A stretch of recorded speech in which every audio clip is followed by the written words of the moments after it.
ఇక చెత్త పన్ను అనేమో అప్పుడు గగ్గోలు పెట్టారు, ఇప్పుడేమో ఆస్తి పన్ను పెంచుతున్నారంట. విష్ణు గారు ఇప్పుడు బాగానే ఉందా? ఈ మధ్య మొన్న కర్నూలు వెళ్తే చంద్రబాబు గారు చెత్త ఎత్తున్నారా అంటే ఎత్తట్లేదని జనం చెప్పారు. సో ఇప్పుడు ఆ చెత్త అసలు లక్షల టన్నులు ఎత్తేసామని ఆయన ప్రచారం చేస్తున్నారు. ఇంకోవైపు ఏమో చెత్త ఎత్తలేదని జనం చెబుతున్నారు, మరోవైపు ఏమో ఆస్తి పన్ను పెంచుతున్నారంట విష్ణు గారు. సార్ ఇప్పుడు ప్రజలకి కూడా బాగా అర్థమైంది, ఇంకా అర్థం కావాల్సిన అవసరం కూడా ఉంది సార్. ఎందుకంటే మనం గత ప్రభుత్వంలో వ్యవస్థలన్నీ కూడా ప్రజలకి అనుకూలంగా, ప్రజలకి మేలు చేసే విధంగా, ప్రజలకి సేవ చేసే విధంగా ఒక యాంగిల్లో గత ప్రభుత్వం జగన్మోహన్ రెడ్డి గారి ప్రభుత్వం పనిచేసింది. చెత్త పన్ను 30 రూపాయలు, 100 రూపాయలు గతంలో మేము పెట్టాము. కొంతమంది కట్టేవాళ్ళు, కొంతమంది కట్టకపోయేవాళ్ళు, కట్టితే వాళ్ళకు ఉన్నటువంటి ఇబ్బందులు చెప్తా ఉంటే మేము కూడా వాళ్ళని అర్థమయ్యే విధంగా వాళ్ళకి ఎక్స్ప్లెయిన్ చేసేవాళ్ళం. ఎందుకంటే పూర్వం ఎలా ఉండేదంటే టైర్ బళ్ళతో మూల కుండీలతో మొత్తం అందరూ తీసుకెళ్లి చెత్త వేస్తే నగరం అంతా కూడా చెత్తమయంగా ఉండేది.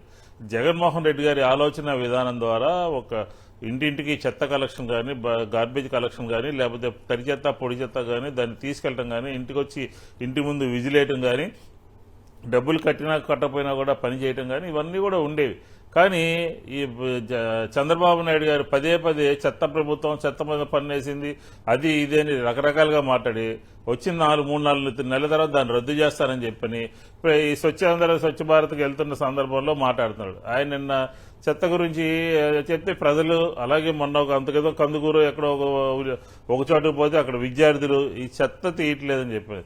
అసలు ఆయన అడగవసరంలా. ఈ రోజు మీరు కానీ, నేను కానీ, తిలక్ గారు కానీ, ఎవరైనా కానీ జిల్లాల్లో పక్కనున్నటువంటి నగరాల్లో పర్యటిస్తే ఉన్నటువంటి దారుణమైనటువంటి పరిస్థితి నేను గతంలో కూడా ఒకసారి మీ దృష్టి తీసుకొచ్చాను. మంగళగిరి నియోజకవర్గంలోనే, లోకేష్ గారి నియోజకవర్గంలోనే, పవన్ కళ్యాణ్ గారి ఇంటి చుట్టుపక్కల ప్రాంతాల్లోనే, కొన్ని కేఎల్యూ లాంటి కాలేజీల రోడ్లలోనే నానా భయంకరమైనటువంటి చెత్త అంతా కూడా టన్నులు ఉంది. దానికి ఈ 10 నెలల కాలంలో ఏం సమాధానం చెప్తారు? ఏంటంటే జరుగుతున్నటువంటి వ్యవస్థని తప్పుబట్టి ఏదో చేద్దామని చెప్పని ఏదో చేయిపోయింది. 60 లక్షల టన్నుల చెత్త అంతా ఈ 10 నెలల్లో మేము పేరుకు పెట్టి జమ చేసిందంతా కూడా తీసేశారంట. అన్ని అబద్దాలు చెప్తే కార్యక్రమం నడుస్తుంది. కాబట్టి ఈ చెత్త అనే కార్యక్రమంలో రాష్ట్ర ప్రభుత్వం అట్టర్ ఫెయిల్యూర్ అయిపోయింది. అన్ని పట్టణాల్లోనూ కూడా చెత్త. సార్ ఇప్పుడు చంద్రబాబు నాయుడు గారు ఎప్పుడు వచ్చినప్పటికీ కూడా, ఆయన ఎప్పుడు పరిపాలన చేసినప్పటికీ కూడా మాటలు ఎక్కువ చెప్తారు, ప్రజల మీద భారాలు మోపేటటువంటి ఆనవాయితీ ఆయన ఏ టైంలో ముఖ్యమంత్రి చేసినా కూడా ఉంది. ఇప్పుడు చెత్త పన్ను తీసేసామని చెప్పారు, నగరం అంతా కూడా నానా బీభత్సంగా తయారైంది. బళ్ళు లేకపోతే ఎడ్ల బళ్ళతోనో ట్రాక్టర్లతోనో వారానికి ఒకసారి వచ్చి తీస్తున్నారు. ఇప్పుడు ఆస్తి పన్ను కూడా, మేము ఆస్తి పన్ను పెంచినప్పుడు ఆంధ్రప్రదేశ్ ప్రభుత్వము ఏకపక్షంగా పెంచలేదు.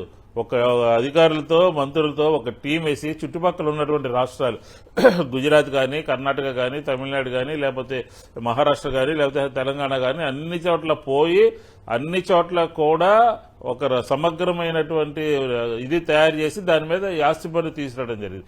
మీకు ఇంకొక విషయం చెప్పాలి. చెత్త పన్ను గురించి ప్రతిపక్షాలతో కలిసి కూడుకున్నటువంటి, అధికార పక్షంతో కూడుకున్నటువంటి కార్యక్రమం, టూర్ ప్రోగ్రాం ఒకటి విజయవాడ మున్సిపాలిటీలో పోయిన సంవత్సరం జరిగింది. పోయిన సంవత్సరం మొత్తం అన్ని దాదాపుగా 10-15 పట్టణాలకు వెళ్లారు. అందరూ కూడా అంటే చెక్ చేశారు. చెత్త పన్ను ఎలా ఉంది, చెత్త పన్ను ఎలా ఉంది, చెత్త పన్ను ఎలా ఉంది అని అడిగితే మన ఆంధ్రప్రదేశ్లో ఉన్నటువంటి చెత్త పన్ను కన్నా 4-5 రెట్లు ఎక్కువగా అన్ని చోట్ల కూడా ఉంది. కమర్షియల్ ఇంకా మరీ ఎక్కువగా ఉంది, రెసిడెన్షియల్ ఇంకా ఎక్కువగా ఉంది. కాబట్టి ఇతర రాష్ట్రాల్లో కన్నా మేలైనటువంటి విధానాన్ని అప్పుడు చెత్త పన్నుల్లోనూ, ఆస్తి పన్నుల్లోనూ వైఎస్ఆర్ కాంగ్రెస్ పార్టీ తీసుకొచ్చింది. దాని మీద దుష్ప్రచారం చేసి దానికన్నా ఘోరమైనటువంటి, దానికన్నా భారమైనటువంటి కార్యక్రమాన్ని ఈరోజు చంద్రబాబు నాయుడు గారు చెత్త విషయంలో కానీ, ఆస్తి పన్ను విషయంలో కానీ కొంత తీసుకొచ్చారు, కొంత తీసుకురాబోతున్నారు.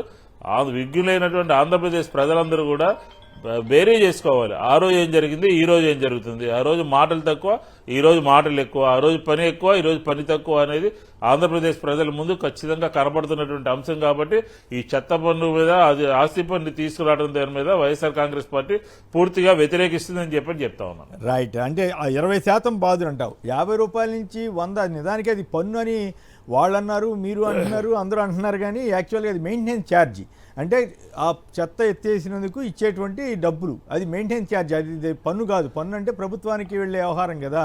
ఇప్పుడు ప్రభుత్వానికి 464 కోట్ల రూపాయల పన్ను మాత్రం వసూలు చేస్తారు. పన్ను maintenance charge is different from tax కదా. పన్ను అని ఒక నానుడి భాష అయిపోయింది. క్రియేట్ చేశారు అట్లా. అదే ఆస్తి మీద పన్ను క్రియేట్ చేయగలిగారు మాత్రం ఈనాడు, ఆంధ్రజ్యోతి, క్రియేట్ చేశారు అందరూ కలిపి. ఇప్పుడు మళ్ళీ పిఠాపురంలో మేము డబ్బులు వసూలు చేస్తున్నాం, ఎప్పుడో వచ్చింది. ఏం చెప్తాం, అట్లా ఉంది. రైట్.